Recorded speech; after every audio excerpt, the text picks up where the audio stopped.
जय हिंद दोस्तों। आज बीपीएससी का एडीओ का सेट नंबर 3 की ओर चल रहे हैं दोस्तों, यूटेरिया बुक वॉल्यूम 2 की ओर। ठीक है, सेट नंबर 1 और 2 हो चुका है दोस्तों, जिसका लिंक हमारे वीडियो का डिस्क्रिप्शन बॉक्स में दिया हुआ है, आप चाहे तो वहां से देख सकते हैं। इस बुक को पूरा देखिएगा दोस्तों, टोटल मात्र 5 सेट ही इसमें जीके का, तो पूरा इसको देख ही लीजिएगा। ठीक है, इसमें क्वेश्चन बहुत ही अच्छे लेवल का है, इसलिए पूरा देखिएगा दोस्तों। और इस बार एडीओ का एक पोस्ट आपको लेके रहना है दोस्तों। जो गिरने से डरते हैं दोस्तों, वो उड़ान कभी नहीं भर सकते। ठीक है, इसलिए आपको डरना नहीं है, परिश्रम में लगे रहना है। तो आइए दोस्तों, हम लोग सेट नंबर 3 की ओर चल रहे हैं। क्वेश्चन नंबर 1 से मेरे साथ बने रहिएगा दोस्तों।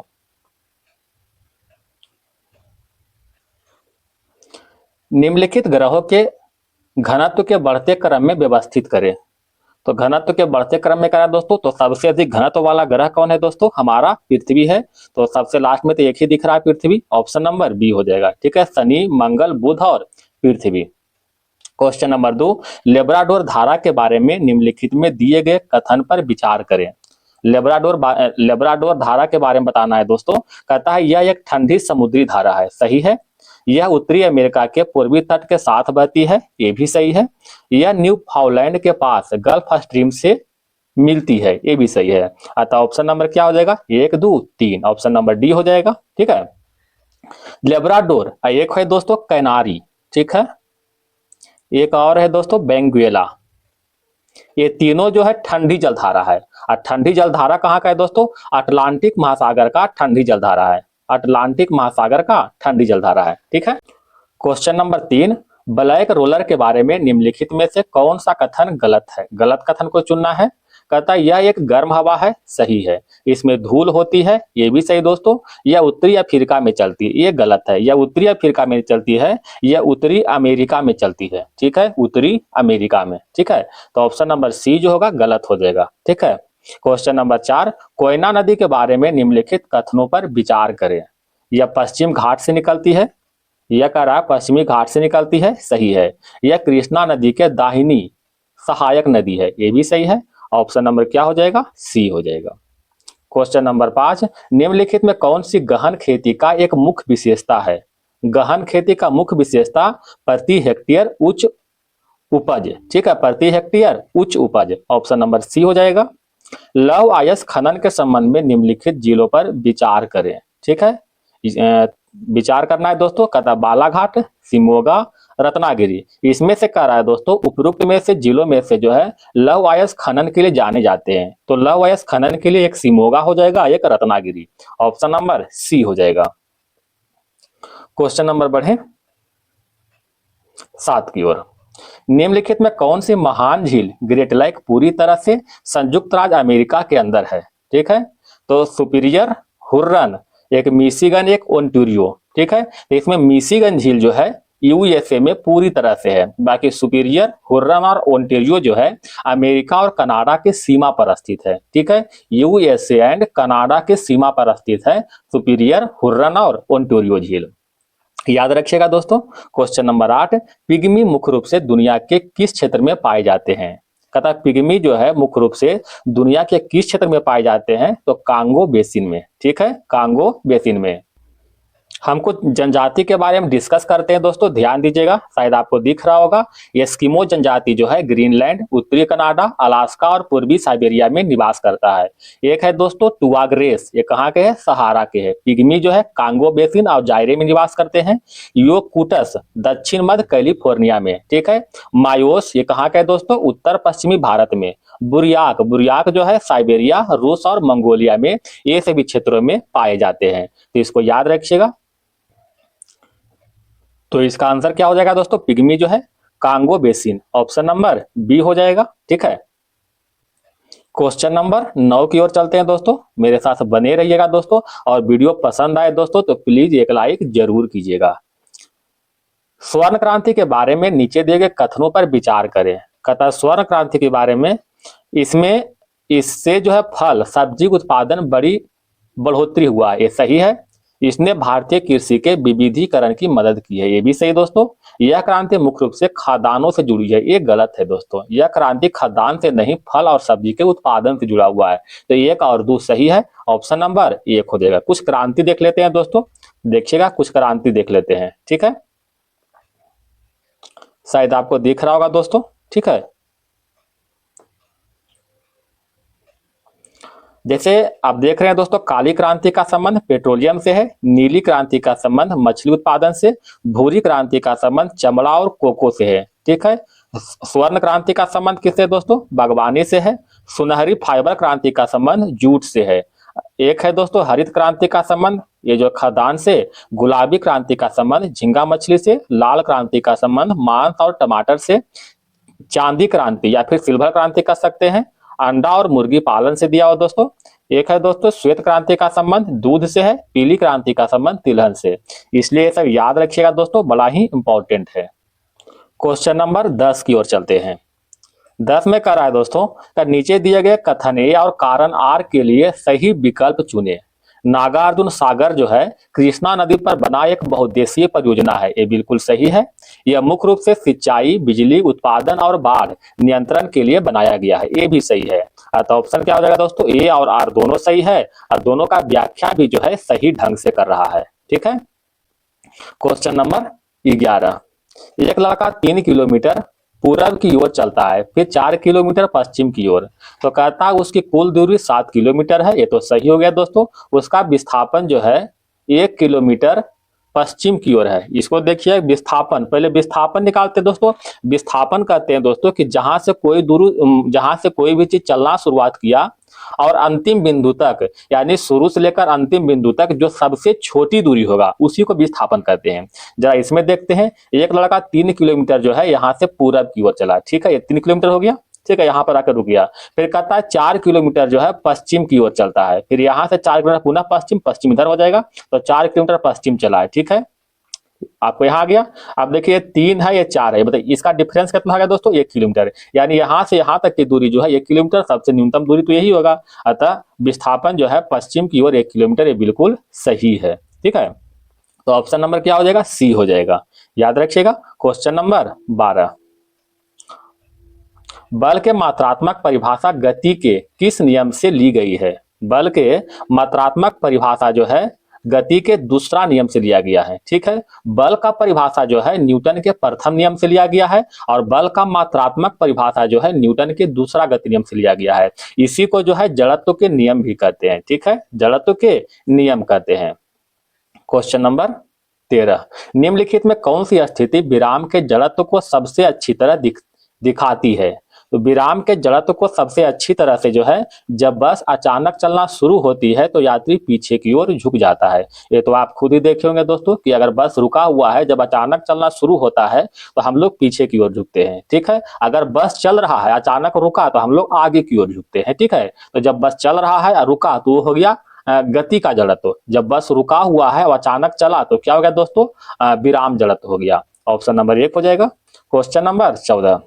निम्नलिखित कथनों पर विचार करें। विचार करना है, यदि कोई कुली अपने सिर पर बोझ लेकर समतल सड़क पर चलता है तो गुरुत्वाकर्षण बल द्वारा किया गया कार्य शून्य होता है। बिल्कुल सही है दोस्तों, ठीक है। एक कार्य बराबर क्या होता है दोस्तों? W बराबर F into S into cos theta. तो कोई कुली जो है एक बोझ लेकर खड़ा है, ठीक है, या फिर समतल सतह पर चल रहा है, तो बताइए ये समतल सतह और जो बोझ के बीच जो है कितना डिग्री कोण बन रहा है? 90 डिग्री कोण बन रहा है दोस्तों, क्योंकि लंबवत खड़ा है। तो cos 90 के मान कितना होता है? cos 90 के मान होता है 0।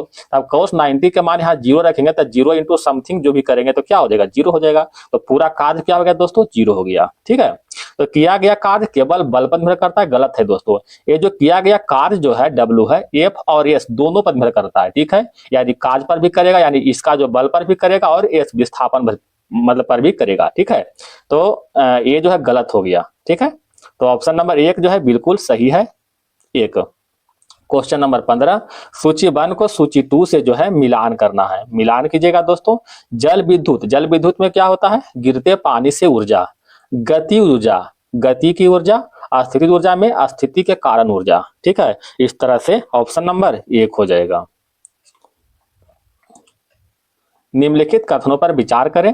ध्वनि निर्बाध से होकर यात्रा नहीं कर सकती। बिल्कुल सही दोस्तों, ये जो है ध्वनि के लिए जो है एक माध्यम चाहिए, निर्बाध में कभी यात्रा नहीं करता है। ध्वनि गैसों में सबसे तेज और ठोस पदार्थों में धीमी गति से यात्रा करती है। ये गलत है दोस्तों। ध्वनि जो है ठोस में सबसे तेज होता है, ठीक है, और ये जो है गैस में कम होता है। अगर जो है सबसे अधिक की बात करें दोस्तों, तो सबसे अधिक ध्वनि ठोस में चलता है, इससे कम गैस में चलेगा, इससे कम जो है इससे कम सॉरी दोस्तों इससे कम द्रव में चलेगा, ठीक है, और इससे कम क्या हो जाएगा, गैस में चलेगा, ठीक है। तो सबसे कम गैस में और सबसे अधिक ठोस में यात्रा करता है ध्वनि। तो ऑप्शन नंबर क्या हो जाएगा, केवल एक सही हुआ, तो ऑप्शन नंबर केवल एक हो जाएगा। क्वेश्चन नंबर 17, सूची 1 और सूची 2 सही सुमेलित करें, ठीक है। कहता समतल दर्पण में प्रतिबिंब कैसा होगा। समतल दर्पण में हमेशा आभासी सीधा और वस्तु के यानी प्रतिबिंब जो है बराबर होगा। आभासी सीधा और वस्तु के बराबर प्रतिबिंब बनेगा, ठीक है। अगर अवतल दर्पण की बात करते हैं दोस्तों, तो क्या हो जाएगा, अवतल दर्पण में हमेशा जो है वास्तविक उल्टा और वस्तु से छोटा प्रतिबिंब बनाता है। उत्तल दर्पण में आभासी सीधा और वस्तु से छोटा प्रतिबिंब बनता है। तो इस तरह से ऑप्शन नंबर क्या हो जाएगा दोस्तों, एक हो जाएगा। क्वेश्चन नंबर 18, निम्नलिखित कथनों पर विचार करें। पदार्थ के कण लगातार गतिमान रहते हैं, सही है। तापमान बढ़ने से कणों की गतिज ऊर्जा बढ़ती है, ये भी सही है। तो ऑप्शन नंबर सी हो जाएगा। क्वेश्चन नंबर बढ़े दोस्तों 19 की ओर। निम्नलिखित में कौन सी गैसों में विसरण दिखाता है। तो गैसों में विसरण कौन दिखाता है दोस्तों, तो कमरे में परफ्यूम का फैलना, कमरे में परफ्यूम का फैलना जो है गैसों में विसरण दिखाता है, ठीक है। क्वेश्चन नंबर 20, सूची 1 से सूची 2 मिलान करना है दोस्तों। कहता है पानी में स्याही जो है क्रोमैटोग्राफी के द्वारा, ठीक है, समुद्री पानी से नमक जो है बाष्पीकरण के द्वारा निकालते हैं, और पानी से रेत को जो है फिल्ट्रेशन के द्वारा निकालते हैं, ठीक है। इस तरह से ऑप्शन नंबर बी हो जाएगा। क्वेश्चन नंबर 21, निम्नलिखित कथनों पर विचार करें। बर्फ का पिघलना एक भौतिक परिवर्तन है, सही है। मैग्नीशियम रिबन का जलना एक रासायनिक परिवर्तन है, ये भी सही है दोस्तों। ऑप्शन नंबर क्या हो जाएगा, ऑप्शन नंबर सी हो जाएगा। अच्छा, मैग्नीशियम का जो है चिन्ह क्या होता है दोस्तों, तो Mg से मैग्नीशियम, इसका परमाणु संख्या जो है 12 होता है, ठीक है, परमाणु संख्या 12 होता है, और यह जो है वर्ग 2 का ए का सदस्य है, ठीक है, वर्ग सारणी में वर्ग 2 के ए में रखा गया है। क्वेश्चन नंबर 22, निम्नलिखित में कौन सा कथन डाल्टन के परमाणु सिद्धांत से सहमत है। डाल्टन के परमाणु सिद्धांत से कहता एक ही तत्व के परमाणु सभी मामलों में समान होते हैं, यह जो है सहमत है। क्वेश्चन नंबर 23, मिलान करना है दोस्तों।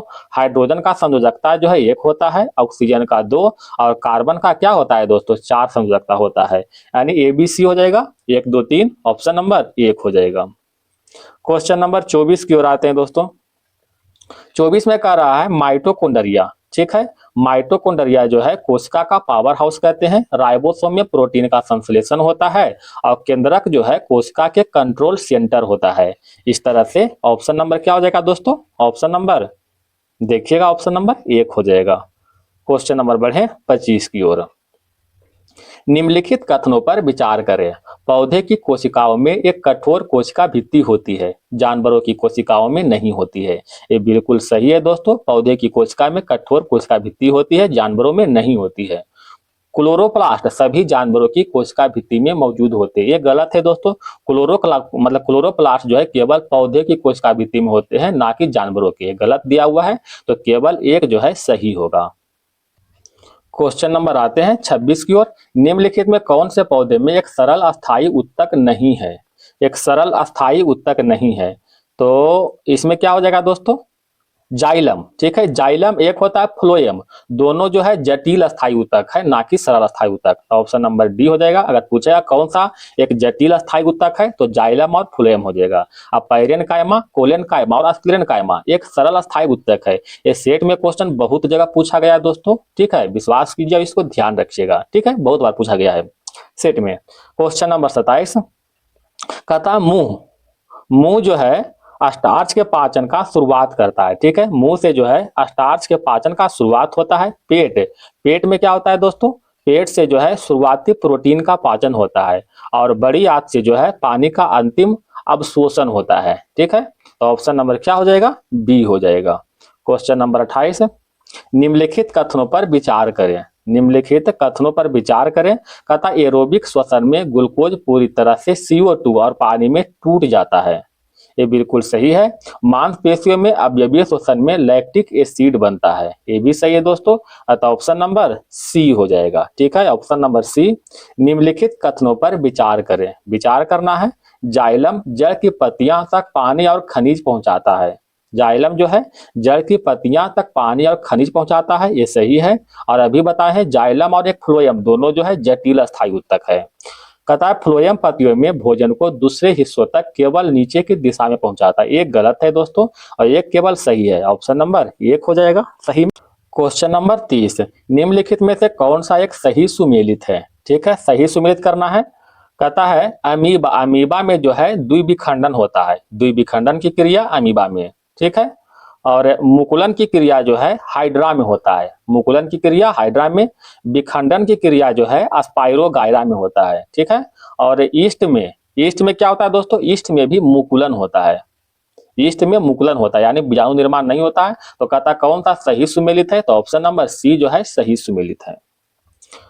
क्वेश्चन नंबर 31, वह कौन सा सेनानायक था जिसे बीजापुर के सुल्तान ने 1659 में शिवाजी के दबाने के लिए भेजा था। तो शिवाजी के दबाने के लिए अफजल खां को भेजा गया था। ठीक है, अफजल खां को। क्वेश्चन नंबर आगे बढ़े। 32 नंबर, कहता अकबर के शासनकाल में पुनर्गठित केंद्रीय प्रशासन के अंतर्गत सैनिक विभाग का प्रमुख कौन होता था।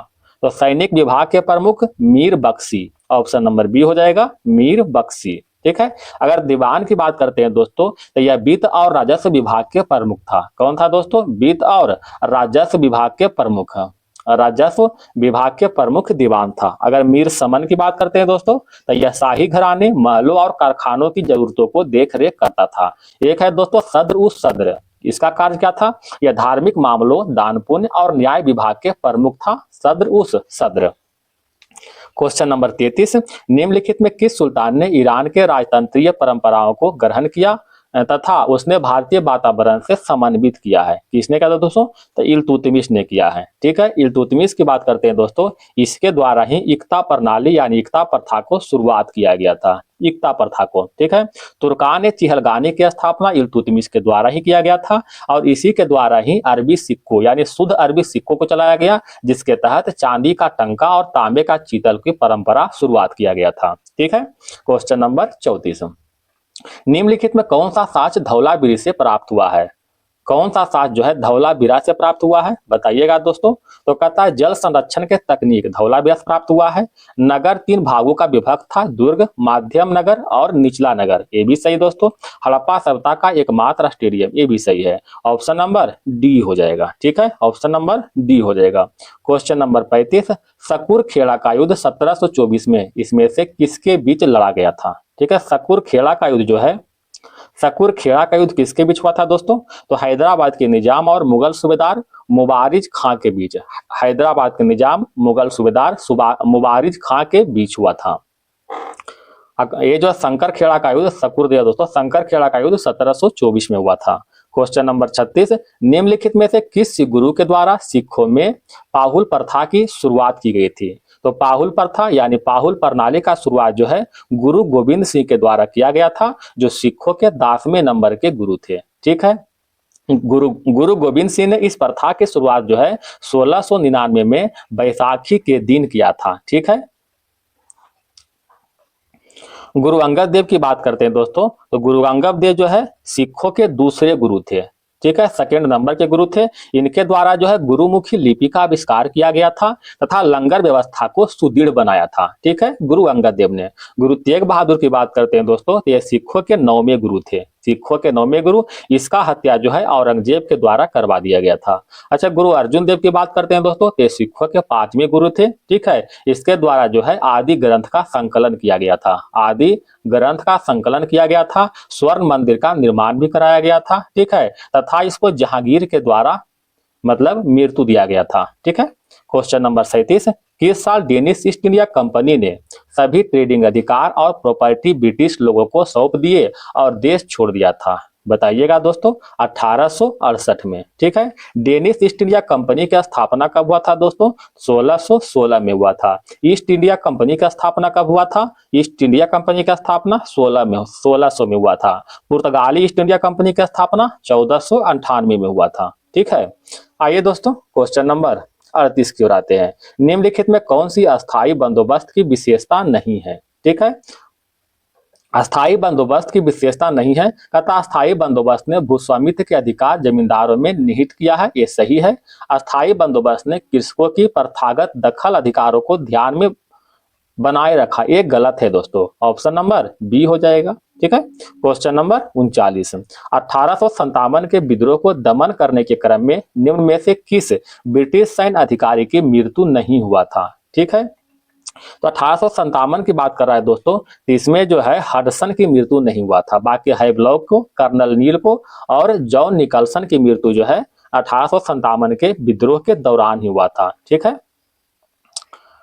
ये हडसन की बात करते हैं दोस्तों, तो यह दिल्ली से जो है विद्रोह को दबाने का कार्य कर रहा था हडसन। 1857 के विद्रोह की बात करते हैं दोस्तों, तो इसका प्रतीक चिन्ह क्या था? कमल एंड रोटी, कमल एंड रोटी। ठीक है। इस समय ब्रिटेन के प्रधानमंत्री के रूप में लॉर्ड पॉमस्टर्न थे। पूछा गया क्वेश्चन है, ध्यान रखिएगा। ठीक है। क्वेश्चन नंबर बढ़े 40 की ओर। निम्न में से किस आंदोलन में किसानों ने यह नारा दिया था कि हम महारानी सिर्फ महारानी की रैयत होना चाहते हैं? हम महारानी सिर्फ महारानी की रैयत होना चाहते हैं। तो पवना विद्रोह में जो है यह नारा दिया था। ये जो पवना विद्रोह कब हुआ था दोस्तों? 1873 से 76 में हुआ था पवना विद्रोह। ठीक है। दक्कन विद्रोह की बात करते हैं दोस्तों, ये 1875 में हुआ था। और नील विद्रोह की बात करते हैं तो 1859 से 60 में हुआ था। एक है दोस्तों पाइका विद्रोह, 1817 से लेकर के 25 तक हुआ था पाइका विद्रोह। क्वेश्चन नंबर 41 की ओर आते हैं। दक्कन एजुकेशन सोसाइटी के संस्थापकों का संबंध में विचार करें। विचार करना है, देखिएगा दोस्तों। कहता है इसके संस्थापक में बीजी तिलक थे, महादेव बल्लाल नाम जोशी थे, विष्णु शास्त्री चापलूनकर थे, गोपाल गणेश अगरकर थे, ईश्वर चंद्र विद्यासागर नहीं था दोस्तों। यानी 1 2 3 4, ऑप्शन नंबर बी हो जाएगा। दक्कन एजुकेशन सोसाइटी की स्थापना 1884 में किया गया था पुणे में। ठीक है। 1884 पुणे में किया गया था। क्वेश्चन नंबर 42, निम्नलिखित में कौन त्रिरत्न का घटक नहीं है? बताइएगा दोस्तों। तो निर्वाण जो है त्रिरत्न का घटक नहीं। निर्वाण किसे कहते हैं दोस्तों? तो बौद्ध धर्म में जीवन और मरण के चक्र से मुक्ति मिल जाने को ही निर्वाण कहते हैं। ठीक है। तो इसका त्रिरत्न के रूप में बुद्ध, धम्म और संघ आता है। क्वेश्चन नंबर 43, कन्नब वंश के बारे में निम्नलिखित कथनों पर विचार करें। कहता है वासुदेव कन्नब ने कन्नब वंश की स्थापना किया था। बिल्कुल सही है दोस्तों। ठीक है। कन्नब ने सुंग शासकों की जगह लिया था, ये भी सही है। कन्नब ने 200 से अधिक सालों तक शासन किया, ये गलत है। ठीक है। तो 1 और 2 सही है, ऑप्शन नंबर सी हो जाएगा। ठीक है। क्वेश्चन नंबर 44, निम्नलिखित में किस कारण से भारत में 20वीं शताब्दी के आरंभ में नील की खेती का ह्रास हुआ था? तो नील की खेती का ह्रास नई खोज के कारण विश्व बाजार में इसका अलाभकर होना, ऑप्शन नंबर 1 हो जाएगा। क्वेश्चन नंबर 45, हंटर कमीशन के रिपोर्ट में निम्नलिखित में से किसके विकास पर विशेष जोर दिया गया था? तो हंटर कमीशन जो है 1882 में आया था दोस्तों, और लॉर्ड रिपन के समय में आया था। ठीक है। लॉर्ड रिपन के कार्यकाल जो है 1880 से लेकर के 1884 तक था। ठीक है। और इसमें जो है प्राथमिक शिक्षा के विकास पर जोर दिया गया था। मिलान करना है दोस्तों, मिलान कीजिएगा। कहता इंडिपेंडेंट का हो जाएगा दोस्तों मोतीलाल नेहरू। ठीक है। इंडिपेंडेंट समाचार पत्र का मोतीलाल नेहरू। द पायनियर का हो जाएगा दोस्तों जॉर्ज एलन। लीडर का मदन मोहन मालवीय। और नेशनल हेराल्ड का जवाहरलाल नेहरू। ठीक है। इस तरह से ऑप्शन नंबर देखिएगा क्या हो जाएगा दोस्तों? बी हो जाएगा। ठीक है, बी हो जाएगा। क्वेश्चन नंबर 47, यह कथन किसका है कि ब्रिटिश साम्राज्य पूरी तरह से सड़ चुकी है और हर तरह से भ्रष्ट, अत्याचारी और हीन हो चुकी है? बताइएगा दोस्तों। तो यह कथन जो है सिस्टर निवेदिता का कथन है। ठीक है, सिस्टर निवेदिता। क्वेश्चन नंबर 48, निम्नलिखित में किस एक संस्था ने 1875 में हाउस ऑफ कॉमन्स में एक याचिका प्रस्तुत करते हुए ब्रिटिश संसद में भारत के प्रत्यक्ष प्रतिनिधि मांग की थी? तो प्रत्यक्ष प्रतिनिधि मांग जो है पूना सार्वजनिक सभा के द्वारा किया गया था। ठीक है, पूना सार्वजनिक सभा के द्वारा। मद्रास महाजन सभा की बात करते हैं दोस्तों, तो इसका स्थापना 1884 में हुआ था एम बी राघवाचारी और सुब्रायम अय्यर के द्वारा। ठीक है, 1884 में। बंगाल ब्रिटिश इंडिया सोसाइटी की बात करते हैं दोस्तों, जिसका स्थापना 1843 में हुआ था जॉर्ज थॉमसन के द्वारा। जॉर्ज थॉमसन के द्वारा जो है इसका स्थापना किया गया था। इंडियन एसोसिएशन की बात करते हैं दोस्तों, जिसका स्थापना 1876 में हुआ था। 1876 में एस एन बनर्जी के द्वारा, यानी सुरेंद्रनाथ बनर्जी के द्वारा और आनंद मोहन बोस के द्वारा हुआ था। ठीक है। क्वेश्चन नंबर 49, निम्नलिखित में किसने गांधी जी को सावधान किया था कि मुस्लिम धार्मिक नेताओं और उसके अनुयायियों के कट्टरपन को प्रोत्साहित ना करे? बताइएगा दोस्तों। तो इसका आंसर क्या हो जाएगा? Mohammad Ali Jinnah. Mohammad Ali Jinnah option number D हो जाएगा। ठीक है। क्वेश्चन नंबर आते हैं 50 की ओर। 19वीं शताब्दी के मध्य भारतीय राष्ट्रवाद भूर्ण अवस्था में थी। 19वीं शताब्दी के मध्य जो है भारतीय राष्ट्रवाद भूर्ण अवस्था में थी। इस तथ्य को मानने वाले इतिहासकार निम्न में से कौन थे? तो इस तथ्य को मानने वाले इतिहासकार कह रहा है दोस्तों, तो एस एन सेन और आर.सी. मजूमदार थे। ठीक है। इनका एक पुस्तक है दोस्तों, एस एन सेन का पुस्तक कौन सा है? 1857, यानी 1857। ठीक है, 1857 का लेखक है, 1857। इस पुस्तक में जो है, इस पुस्तक में 1857 के विद्रोह को इन्होंने लिखा है कि यह एक राष्ट्रीय विद्रोह का स्वरूप ले लिया है। और आर.सी. मजूमदार का भी एक पुस्तक है दोस्तों, इसका नाम है spy mutiny and revolt of 1857। Spy mutiny and the revolt of 1857। इस किताब में आर.सी. मजूमदार ने लिखा है कि 1857 का विद्रोह ना तो प्रथम विद्रोह था, ना ही राष्ट्रीय था और ना ही स्वतंत्रता संग्राम था। ये क्वेश्चन पूछता है दोस्तों कि किसका कथन है कि 1857 का विद्रोह ना प्रथम था, ना राष्ट्रीय था, ना ही स्वतंत्रता संग्राम था? तो बताइएगा, आर.सी. मजूमदार का कथन है। ठीक है। क्वेश्चन नंबर 51 कहता है कथनों पर विचार करें। कथनों पर विचार करना है दोस्तों। ठीक है। राज्य का नीति निर्देशक सिद्धांत जो है भाग 4 में है दोस्तों। मौलिक कर्तव्य भाग 4 के 1 में है। और भाग 5 में जो है राज्य सरकार से संबंधित है। गलत है दोस्तों, भाग 5 में जो है संघ से संबंधित है। ठीक है, भाग 5 में संघ से संबंधित है। 1 और 2 सही है। ऑप्शन नंबर क्या हो जाएगा दोस्तों? 1 हो जाएगा। ठीक है। डीपीएसपी की बात करते हैं दोस्तों, तो यह संविधान में आयरलैंड के संविधान से लिया गया है। कहां से लिया गया दोस्तों? आयरलैंड के संविधान से। यह संविधान में अनुच्छेद जो है 36 से लेकर के 51 तक निहित किया गया है। मौलिक कर्तव्य की बात करते हैं दोस्तों, तो मौलिक कर्तव्य जो है रूस के संविधान से लिया गया है। और ये कहां से दोस्तों? ये जो है 12 से लेकर के अनुच्छेद 35 तक निहित किया गया है। ठीक है, अनुच्छेद 12 से लेकर 35 तक। मौलिक कर्तव्य जो है वर्तमान में कितना है दोस्तों? मौलिक कर्तव्य वर्तमान में जो है 10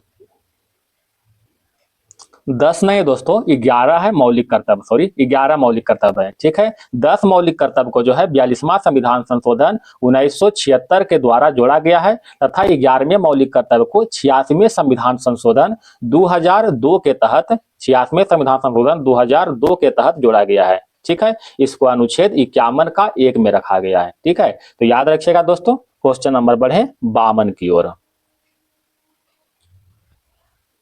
निम्नलिखित कथनों पर विचार करें। कहता है कोई व्यक्ति राज्यसभा के सदस्य होने पर भी प्रधानमंत्री बन सकता है। ये बिल्कुल सही है दोस्तों। बहुत से ऐसे व्यक्ति हैं जो राज्यसभा के सदस्य रहते हुए प्रधानमंत्री बने हैं। जैसे में हम लोग कह सकते हैं दोस्तों इंदिरा गांधी। ठीक है, इंदिरा गांधी जो है राज्यसभा के सदस्य था, जो कि भारत के प्रधानमंत्री के रूप में 1966 से लेकर के 77 तक रहा है। ठीक है, इनके बाद आया था दोस्तों एच.डी. देवगौड़ा। एच.डी. देवगौड़ा ये भी रहे हैं राज्यसभा के सदस्य होते हुए प्रधानमंत्री। आई.के. गुजराल और मनमोहन से भी रह चुके हैं। ठीक है, तो एक तो बिल्कुल सही है। संविधान के अनुसार प्रधानमंत्री केवल लोकसभा का सदस्य होना चाहिए। गलत है दोस्तों, अभी तो बोले राज्यसभा के सदस्य होता है। ठीक है, तो ऑप्शन नंबर 1 जो है बिल्कुल सही है। क्वेश्चन नंबर बढ़ते हैं दोस्तों 53 की ओर। लेखानुदान का क्या मतलब है? लेखानुदान का क्या मतलब है दोस्तों? बताइएगा। तो सरकारी खर्चों को पूरा करने के लिए एक अस्थायी मंजूरी। सरकारी खर्चों को पूरा करने के लिए एक अस्थायी मंजूरी। राज्य विधान परिषद के संबंध में निम्नलिखित में से कौन सा कथन गलत है? राज्य विधान परिषद के बारे में कह रहा है दोस्तों। कहता है यह एक अस्थायी सदन है। सही है। इसमें जो है 1/3 सदस्य 2 साल, हर 2 साल में सेवानिवृत्त होते हैं। इसमें जो है सदस्य सीधे लोगों द्वारा चुना जाता है। गलत है दोस्तों, इसमें सदस्य जो है अप्रत्यक्ष रूप से चुनते हैं। प्रत्यक्ष रूप से जो है चुना जाता है। ये तो गलत हो जाएगा। कहता है यह एक साधारण विधेयक में देरी कर सकता है, ये भी सही है। कहता है कौन सा गलत था, तो ऑप्शन नंबर सी हो जाएगा। विधान परिषद की बात करते हैं दोस्तों, तो इसमें जो है इसका आकार जो है विधानसभा के कुल सदस्य का 1/3 या फिर 40 सदस्य से कम नहीं होना चाहिए। ठीक है, 40 सदस्य से कम नहीं होना चाहिए। विधान परिषद में राज्यपाल के द्वारा जो है 1/6 सदस्य का मंजूरी होता है दोस्तों, यानी राज्यपाल द्वारा 1/6 सदस्य को मनोनीत करेगा। 1/3 सदस्य जो है स्थानीय निकाय के द्वारा चुने जाते हैं। 1/12 सदस्य जो है स्नातक के द्वारा, और 1/12 सदस्य जो है शिक्षक द्वारा जो है चुने जाते हैं, मतलब शिक्षक गण रहते हैं। ठीक है, आइए दोस्तों क्वेश्चन नंबर 55 की ओर। अंतरराज्यीय परिषद में संबंधित प्रावधान संविधान के किस अनुच्छेद में है? अंतरराज्यीय परिषद का प्रावधान संविधान के अनुच्छेद 263 में निहित किया गया है। ठीक है, अनुच्छेद 263 में। अंतरराज्यीय परिषद की बात करते हैं दोस्तों, तो इसका स्थापना जो है सरकारिया आयोग की सिफारिश पर जो है 28 मई 1990 को हुआ था। ठीक है, 28 मई 1990 को। इसका अध्यक्ष जो है भारत के प्रधानमंत्री होता है, याद रखिएगा। क्वेश्चन नंबर 56, 51वां संविधान संशोधन अधिनियम 2003 किससे संबंधित है? तो यह जो है दल बदल विरोधी उपबंध से संबंधित है। मंत्रिपरिषद के आकार को सीमित करता है। सहकारी संघवाद, ये नहीं। अतः ऑप्शन नंबर 1 का उत्तर क्या हो जाएगा दोस्तों? उपयुक्त में से एक से अधिक हो जाएगा। ठीक है, क्वेश्चन नंबर बढ़ते हैं 57 की ओर। भारतीय संविधान की एकात्मक विशेषताओं के संबंध में निम्नलिखित कथनों पर विचार करें। विचार करना है दोस्तों। कहता है संविधान एकल नागरिकता का प्रावधान करता है। संविधान एकल नागरिकता का प्रावधान करता है, सही है। राज्यों को संघ से अलग होने का अधिकार है, बिल्कुल अधिकार नहीं है अलग होने का। कुछ स्थिति में केंद्र के पास सर्वोच्च शक्तियां होती है, ये भी सही है दोस्तों। अतः 1 और 3 ऑप्शन नंबर ए हो जाएगा। क्वेश्चन नंबर 58, लोकपाल और लोकायुक्त अधिनियम कब लागू किया गया था? लोकपाल और लोकायुक्त अधिनियम जो है 2014 में लागू हुआ था। इस तरह से भारत में प्रथम लोकपाल कौन थे दोस्तों? तो पिनाकी चंद्र घोष। ठीक है, पिनाकी चंद्र घोष जो है भारत में प्रथम लोकपाल नियुक्त किया गया था। निम्नलिखित में से किस संसदीय समिति की अध्यक्षता जो है लोकसभा अध्यक्ष करते हैं? किसका करते हैं दोस्तों? तो नियम समिति की अध्यक्षता लोकसभा अध्यक्ष करते हैं। ठीक है, नियम समिति की बात करते हैं दोस्तों, तो नियम समिति विधानमंडल जैसे संसद विधानसभा की एक अस्थायी समिति होती है जो संसद के कामकाज के लिए प्रक्रिया और नियम बनाती है। ठीक है, लोक लेखा समिति की बात करते हैं दोस्तों, तो इसमें टोटल 22 सदस्य होते हैं। ठीक है, जिसमें जो है 15 लोकसभा से और 7 जो है राज्यसभा से चुने जाते हैं। इसका कार्यकाल जो है 1 वर्ष के लिए होता है। प्रकलन समिति की बात करते हैं दोस्तों, तो इसमें टोटल 30 सदस्य होते हैं और टोटल जो है लोकसभा से ही चुने जाते हैं। ठीक है, इसका भी कार्यकाल 1 वर्ष का होता है। सार्वजनिक उपक्रम समिति की बात करते हैं दोस्तों, तो इसमें भी टोटल 22 सदस्य होते हैं, 15 लोकसभा से और 7 राज्यसभा से। कार्यकाल 1 वर्ष का होता है। ठीक है, याद रखिएगा दोस्तों। क्वेश्चन नंबर आगे बढ़ते हैं। मौलिक अधिकार उप समिति का अध्यक्ष कौन थे? मौलिक अधिकार उप समिति का अध्यक्ष JB Kripalani, option number B हो जाएगा। अगर BR अम्बेडकर की बात करते हैं दोस्तों, तो BR अम्बेडकर जो है प्रारूप समिति के अध्यक्ष। ठीक है, प्रारूप समिति के अध्यक्ष कौन था दोस्तों? भीमराव अंबेडकर। सरदार वल्लभ भाई पटेल की बात करते हैं दोस्तों, तो मौलिक अधिकार अल्पसंख्यक संबंधी परामर्श समिति के अध्यक्ष सरदार वल्लभ भाई पटेल थे। और जवाहरलाल नेहरू की बात करते हैं दोस्तों, तो संघ शक्ति समिति के अध्यक्ष जवाहरलाल नेहरू थे। ठीक है, कार्य संचालन समिति के अध्यक्ष KM मुंशी था। अल्पसंख्यक उप समिति के अध्यक्ष HC मुखर्जी और मौलिक अधिकार उप समिति के अध्यक्ष JB कृपलानी थे। ठीक है, क्वेश्चन नंबर 61, भारत की राष्ट्रीय आय का सबसे बड़ा भाग निम्न में से किससे प्राप्त होता है? तो भारत का राष्ट्रीय आय का सबसे बड़ा भाग जो है तृतीयक क्षेत्र से प्राप्त होता है। तृतीयक क्षेत्र जिसे हम लोग सेवा क्षेत्र के नाम से जानते हैं, इसके तहत जो है टोटल 53% से लेकर के 55% तक योगदान मिलता है। ठीक है, 53 से 55%। प्राथमिक क्षेत्र जिसके अंतर्गत कृषि आता है दोस्तों, इसके तहत जो है 16 से लेकर 20% तक योगदान मिलता है। और द्वितीयक क्षेत्र के अंतर्गत 31% तक योगदान मिलता है। तो सबसे अधिक बोले तो तृतीय का, सबसे कम प्राथमिक क्षेत्र से योगदान मिलता है। क्वेश्चन नंबर बढ़ते हैं दोस्तों 63 की ओर, 62 की ओर दोस्तों। निम्नलिखित में से मूल्यह्रास किसके बराबर होता है? तो मूल्यह्रास जो है, मूल्यह्रास सकल राष्ट्रीय उत्पाद माइनस निवल राष्ट्रीय उत्पाद, यानी डिप्रेसिएशन बराबर GNP। माइनस में क्या हो जाएगा दोस्तों? GNP minus NNP। ठीक है, ये डिप्रेसिएशन बराबर हो जाएगा। क्वेश्चन नंबर 63, अंतर्राष्ट्रीय व्यापार में डंपिंग का क्या अर्थ है? अंतर्राष्ट्रीय व्यापार में डंपिंग का अर्थ जो है वास्तविक उत्पादन लागत से कम दाम पर माल का निर्यात। वास्तविक उत्पादन लागत से कम दाम पर जो है माल को निर्यात को ही डंपिंग कहते हैं। क्वेश्चन नंबर 64, निम्नलिखित में किसने मुक्त व्यापार की अवधारणा का प्रतिपादन किया था? तो मुक्त व्यापार की अवधारणा का प्रतिपादन एडम स्मिथ के द्वारा किया गया था। ठीक है, इनका एक पुस्तक है दोस्तों, क्या नाम है? The wealth of nation. The wealth of nation. ठीक है। क्वेश्चन नंबर 65, भारत की पहली औद्योगिक नीति कब अपनाई गई थी, यानी कब बनाई गई थी? तो भारत की पहली औद्योगिक नीति जो है 6 अप्रैल 1948 को बनाया गया था। उस समय जो है तत्कालीन उद्योग मंत्री के रूप में डॉक्टर श्यामा प्रसाद मुखर्जी थे। डॉक्टर श्यामा प्रसाद मुखर्जी था। ठीक है, याद रखिएगा, ये उद्योग मंत्री थे उस समय। क्वेश्चन नंबर 66, केंद्रीय बजट 2025-26 के तहत दाल आत्मनिर्भरता मिशन का उद्देश्य किन दालों पर है? तो दाल आत्मनिर्भरता मिशन के तहत अरहर, उड़द और मसूर दालों को किया गया है। ठीक है, ऑप्शन नंबर क्या हो जाएगा दोस्तों? सी हो जाएगा। क्वेश्चन नंबर 67, 2025 में जारी आर्थिक सर्वेक्षण 2024-25 के अनुसार सीमेंट उत्पादन में भारत का स्थान विश्व में क्या है? तो 2024-25 के अनुसार भारत का स्थान दूसरा है और पहला स्थान किसका है दोस्तों? चाइना का पहला स्थान है सीमेंट के उत्पादन में। ठीक है।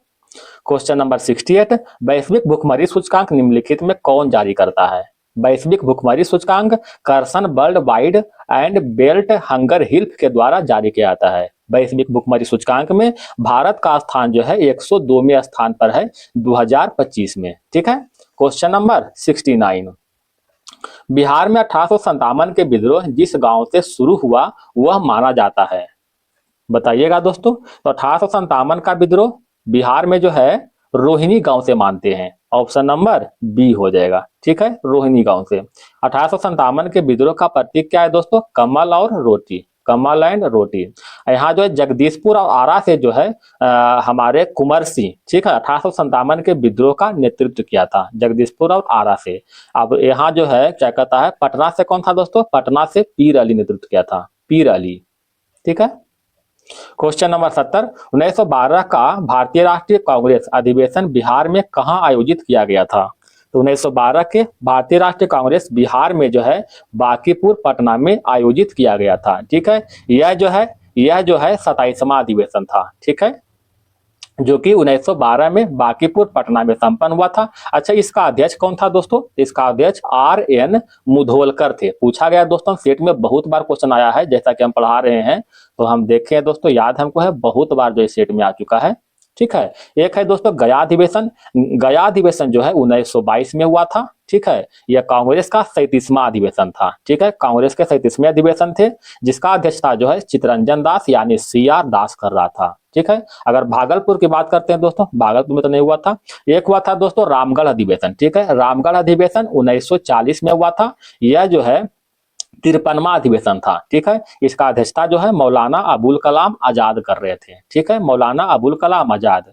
क्वेश्चन एक बड़ा इंपॉर्टेंट पूछता है दोस्तों कि कांग्रेस के कौन सा जो है व्यक्ति जो है सबसे कम उम्र में और सबसे अधिक समय तक अध्यक्षता किया था? तो मौलाना अबुल कलाम आजाद। आइए दोस्तों, क्वेश्चन नंबर बढ़ते हैं 71 की ओर।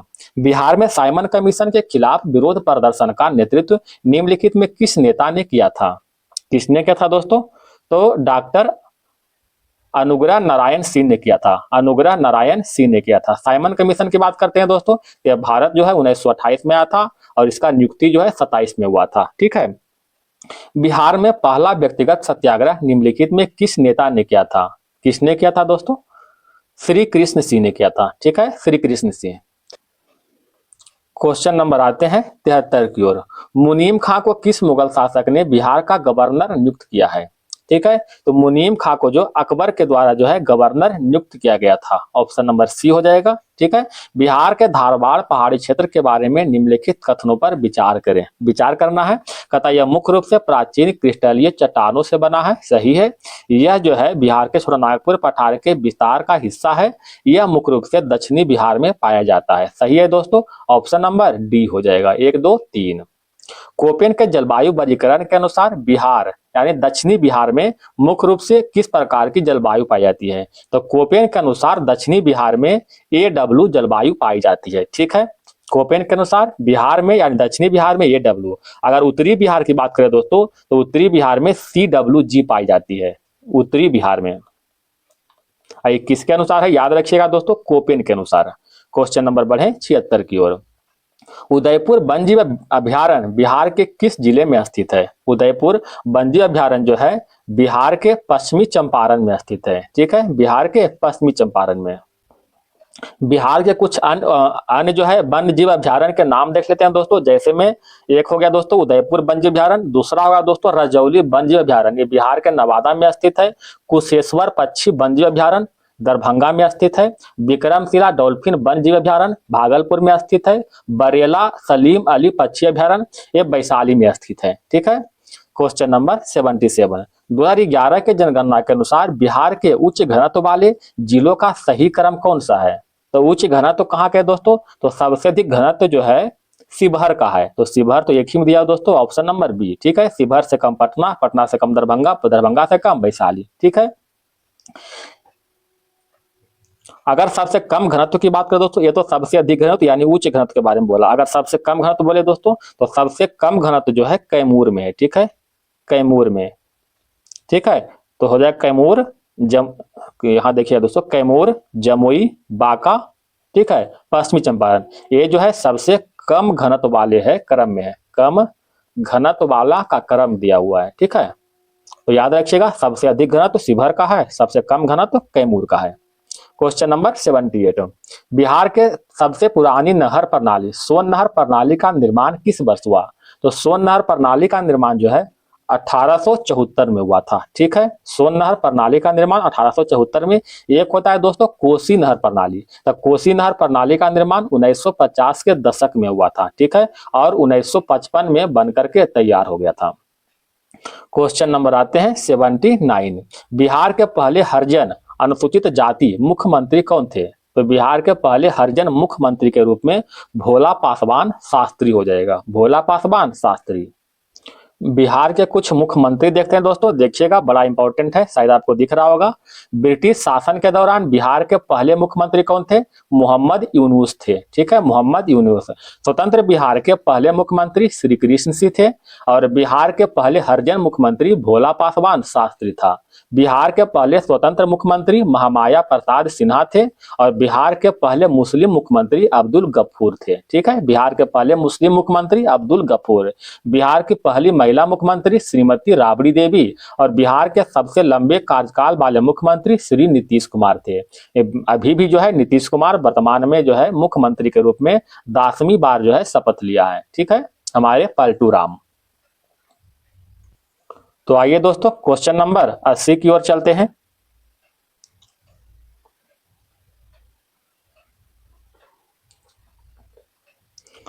बिहार के निम्नलिखित जिलों को ग्रामीण साक्षरता दर के घटते क्रम में व्यवस्थित करें। ग्रामीण साक्षरता दर के घटते क्रम में कर रहा है दोस्तों, यानी सबसे अधिक जो है ग्रामीण साक्षरता रोहतास का है। आप जानते होंगे रोहतास का जो है सबसे अधिक है, तो सबसे अधिक रोहतास का, इससे कम औरंगाबाद, इससे कम भोजपुर। ठीक है, यानी 1 2 3 हो जाएगा। ठीक है, अगर सबसे कम ग्रामीण साक्षरता की बात करें दोस्तों, ठीक है, ये तो सबसे अधिक रोहतास का हो गया।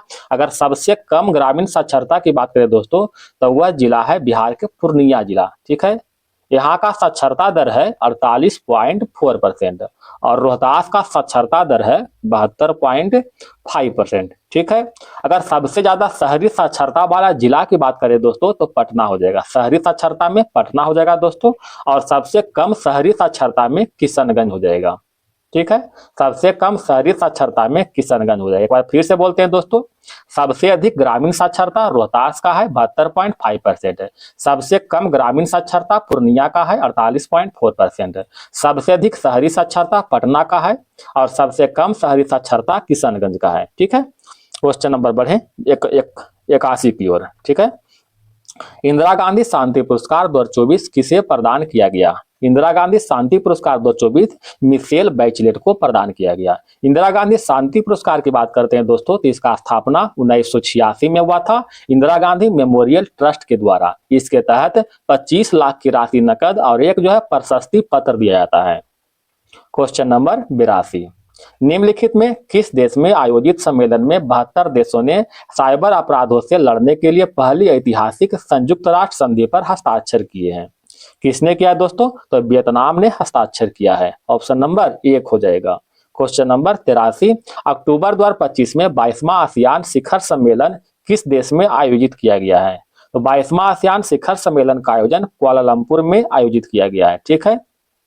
आसियान की बात करते हैं दोस्तों, तो इसका full form association of south east Asian nation, association of south east Asian nation. इसमें जो है टोटल 10 मेंबर है और 11वां मेंबर के रूप में तिमोर लिस्ते जुटने वाला है, जुटा नहीं है। ठीक है, तो वर्तमान में इसमें भी 10 मेंबर है। ठीक है, इसका स्थापना की बात करते हैं दोस्तों, तो 8 अगस्त 1967 को इसका स्थापना हुआ था और हेड क्वार्टर जो है इंडोनेशिया के जकार्ता है। ठीक है, इंडोनेशिया का जकार्ता है। क्वेश्चन नंबर बढ़े दोस्तों 84 की ओर। हाल ही में मासिक धर्म के लिए सवेतन अवकाश देने वाला भारत का पहला राज्य निम्न में से कौन बना है? तो सवेतन अवकाश देने वाला कर्नाटक बन चुका है।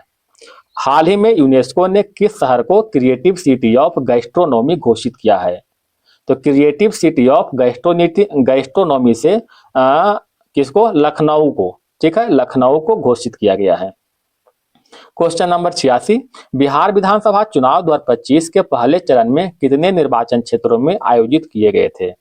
कितना दोस्तों? तो बिहार विधानसभा में टोटल जो है 243 गो सीट है, यानी 243 गो निर्वाचन क्षेत्र है। ठीक है, तो पहले चरण जो हुआ था 6 नवंबर को हुआ था दोस्तों। ठीक है, पहला चरण जो है 6 नवंबर को हुआ था, उसमें 121 निर्वाचन क्षेत्रों में आयोजित किया गया था और दूसरा में 122। ठीक है, दोनों को जोड़िएगा दोस्तों तो कितना आता है? 243। ठीक है। क्वेश्चन नंबर 87, राष्ट्रपति द्रौपदी मुर्मू नवंबर 2025 में निम्न में से किस अफ्रीकी देश की यात्रा करने वाले पहले भारतीय राष्ट्राध्यक्ष बनी है? कहाँ की यात्रा किया था? तो अंगोला की यात्रा किया था। ठीक है, अंगोला की। क्वेश्चन नंबर 88, हाल ही में कल्याण सिंह नगर का नाम का नया जिला घोषित किया गया। यह किस राज्य का नया जिला है? तो कल्याण सिंह नगर जो है उत्तर प्रदेश का नया जिला है। ठीक है, कल्याण सिंह नगर जो है ये जो है अलीगढ़ जिला को विभाजित करके कल्याण सिंह नगर जिला जो है बनाया गया है। क्वेश्चन नंबर 89, आर्थिक सर्वेक्षण 2024-25 के अनुसार भारत ने बैंकिंग क्षेत्र में सकल गैर निष्पादित परिसंपत्तियां कितने साल के निचले स्तर पर रहा है? बताइएगा दोस्तों। तो 12 साल के निचले स्तर पर रहा है, 12 साल। क्वेश्चन नंबर बढ़े 90 की ओर। वित्त वर्ष 2025 में भारत की विदेशी प्रत्यक्ष निवेश यानी एफडीआई प्रवाह सालाना आधार पर कितने प्रतिशत वृद्धि के साथ 55.6 बिलियन अमेरिकी डॉलर हो गया है? कितना परसेंट? तो 17.9% जो है अमेरिकी, यानी इतना वृद्धि के साथ। गणतंत्र दिवस परेड 2025 में कौन सा संस्थान अपने 150वें वर्ष पूरे होने के उपलक्ष्य में पहली बार झांकी प्रदर्शित किया है?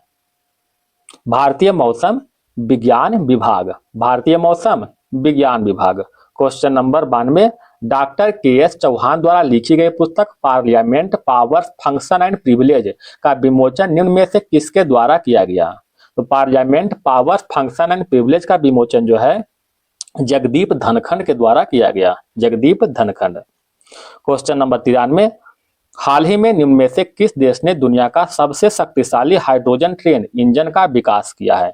तो दुनिया का सबसे शक्तिशाली हाइड्रोजन ईंधन ट्रेन का विकास भारत के द्वारा किया गया है, जो कि 1200 हॉर्स पावर का है। ठीक है, 1200 हॉर्स पावर का है।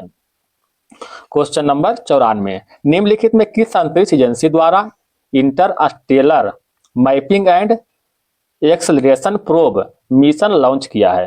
तो इसको लॉन्च जो है नासा के द्वारा किया गया है। ठीक है, नासा के द्वारा। सितंबर 2025 में स्वयं सहायता समूह सदस्यों के लिए पहचान पत्र जारी करने वाला पहला राज्य कौन बन गया है?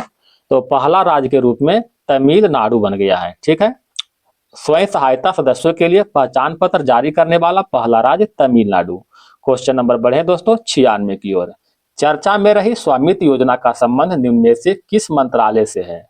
तो स्वामित्व योजना का संबंध जो है, स्वामित्व योजना का संबंध पंचायती राज मंत्रालय से है। ठीक है, पंचायती राज मंत्रालय से है। Question number 97। बिहार राज्य का पहला परमाणु ऊर्जा संयंत्र निम्न में से किस जिलों में स्थापित किया जाएगा? बिहार राज्य का पहला परमाणु ऊर्जा संयंत्र जो है नवादा रजौली में स्थापित किया जाएगा। Question number 98। पाकिस्तान के खिलाफ हुए ऑपरेशन सिंदूर में महत्वपूर्ण भूमिका निभाने वाले एयर मार्शल अवधेश कुमार भारती को संबंध बिहार के किस जिले से है? तो अवधेश कुमार भारती का संबंध बिहार के पूर्णिया जिले से संबंधित है। Question number 99। राष्ट्रपति द्रौपदी मुर्मू ने कुल 139 विशिष्ट व्यक्तियों को पद्म पुरस्कार 2025 प्रदान किया गया। इसमें से बिहार के कुल कितने व्यक्ति को पद्म विभूषण मिला है? तो बिहार के जो है कुल एक व्यक्ति को पद्म विभूषण मिला है। पद्म विभूषण 2025 में टोटल 139 व्यक्ति को मिला था दोस्तों। इसमें से जो है पद्म पुरस्कार टोटल 7 व्यक्ति को बिहार में केवल मिला है। ठीक है, और 7 में से दो महिला है जिनको कि पद्म पुरस्कार मिला है, और 2 में से एक जो है पद्म विभूषण से सम्मानित किया गया दोस्तों। उनका नाम क्या है दोस्तों? शारदा सिन्हा। ठीक है, शारदा सिन्हा, जिनको जो है मरणोपरांत जो है इस सम्मान से सम्मानित किया गया था। क्वेश्चन नंबर लास्ट है दोस्तों। हाल ही में मुख्यमंत्री नीतीश कुमार ने बिहार युवा आयोग की स्थापना को मंजूरी दी है। इसमें अध्यक्ष, उपाध्यक्ष सहित कुल कितने सदस्य होंगे? इसमें जो है टोटल 10 सदस्य होंगे। Option number B. क्वेश्चन समाप्त हो गया दोस्तों। अगर मेरा मेहनत पसंद आया है तो प्लीज एक लाइक जरूर करें और चैनल को सब्सक्राइब करके बेल आइकन भी दबाएं दोस्तों, और अपने प्यारे से हाथों से एक कमेंट भी जरूर करें। धन्यवाद दोस्तों, आपका दिन शुभ रहे।